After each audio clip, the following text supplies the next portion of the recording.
Thanks for joining us here in Rochester, New York for the Toyota Water Jam.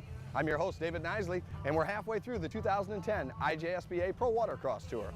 With 3 rounds left, the championships are anything but decided, with our leaders in the ski GP and runabout classes having mechanical issues at our last stop in Racine, Wisconsin. That allowed 2 new faces to get on top of the box at the Grand Prix of Watercross.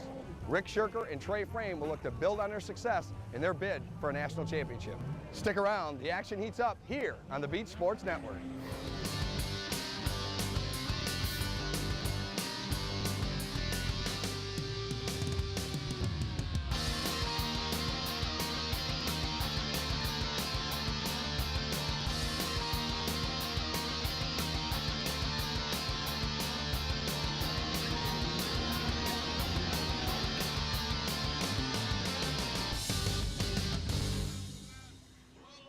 We're here on the beach in Rochester, New York at the Toyota Water Jam with Eric Lagopoulos. Eric, you finished first down there in Panama City Beach, but things have kind of slowed down for you. What's it going to take to get back to that top step? Well, you know, I'm hoping we can get some more conditions out here. You know, I've been racing a stock class legal boat and an open class all year for reliability. So Panama, we had some big surf and was able to outride all the big power guys. And hopefully today we get some surf and we can outride them again. We're here in the pits with the National Guard powered number 21 of Trey Frame. Trey, you had a great run at our last stop in Racine, Wisconsin. What are you looking for this week? You know, if I can just get out there and place in the top 3, it's pretty good for me. My legs still bother me a little bit, but I feel pretty good. The conditions are rough, so it leans better to the Yamaha here, FZR, so I think I'm going to pull that out of the trailer and run that all weekend. All right, with the Jet Tribe, National Guard powered Yamaha, Trey Frame, I'm David Nisley for the Beach Sports Network.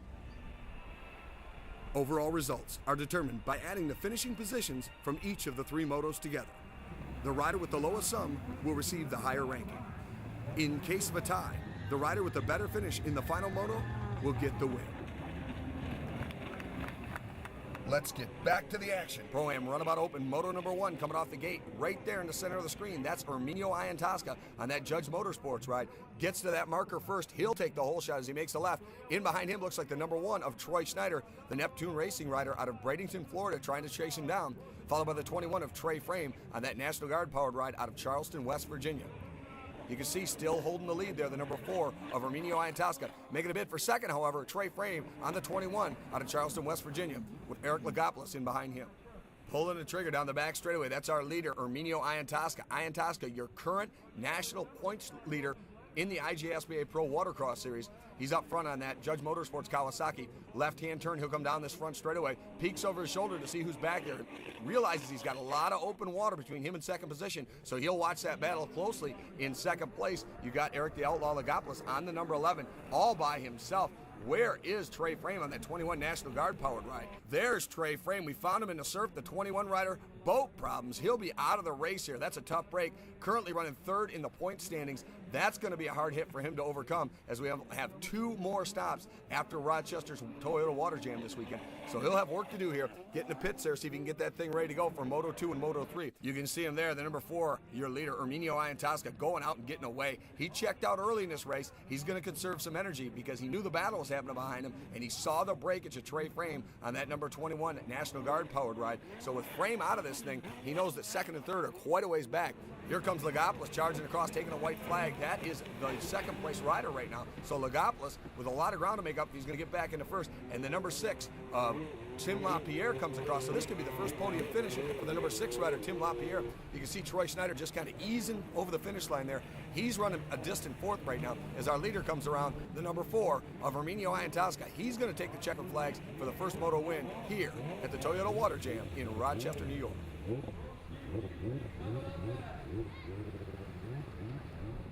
Moto number 1, Ski GP coming off the line. You can see Jimmy Eats World Wilson on the 300 right there. Just to the right is the 88 of Rob Flores. Flores and Wilson right to the corner together. First marker in the books. Looks like Flo just barely going to get Jimmy Eats World Wilson. Wilson eats some pretty big surf there. Makes a left-hand turn. He falls off the back fin of the 88 of Rob Flores. So Flores able to gap him a little bit there as a result of the rough water created by that big triple he's running in that hydro of his. Left-hand turn he'll make and lead this first lap coming down the front straightaway. So the Las Vegas, Nevada rider out front of Jimmy Wilson.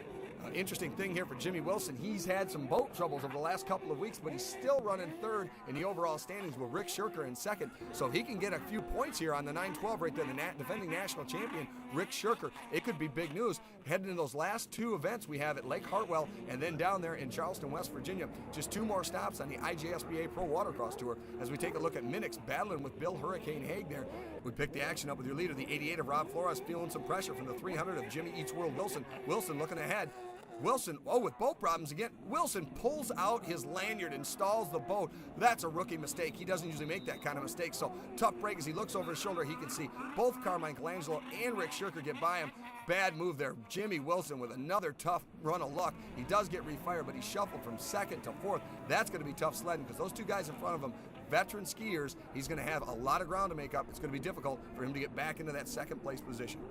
We're looking back to our leaders, however. There's the 88 of Rob Flores. Flores, no doubt, realizing that Jimmy Wilson fell off the pace. Probably doesn't know what happened as he looks over his shoulder here, looking around to see where this competition is. Doesn't see anybody anywhere. Big surprise there, way off by himself. Looks like Rick Shirker, our defending national champion, has managed to solve the riddle that was Carmine Colangelo. So he's up in the second position, looking to try and close the gap on the 88 of Rob Flores. There you go. There's your third and fourth place riders. Boy, Carmine Colangelo's got to be smiling at his first event of the year. There's your leader, the 88 of Rob Flores, taking it easy, making a left-hand turn here. He'll run across the finish line and take the win in Moto number 1 here at the Toyota Water Jam.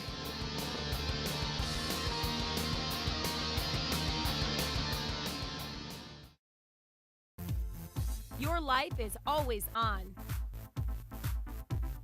On target, on task, on top of your game.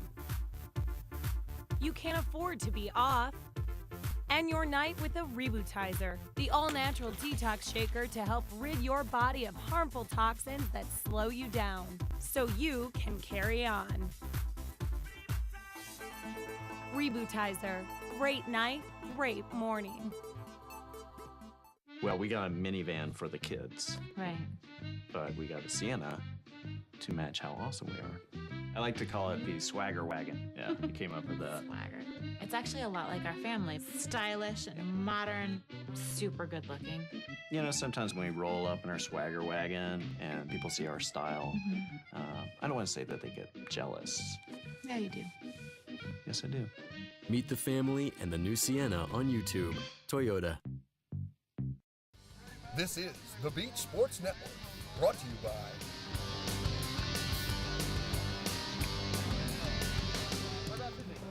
Here comes all the weekend action from our freestyle competition on Lake Ontario.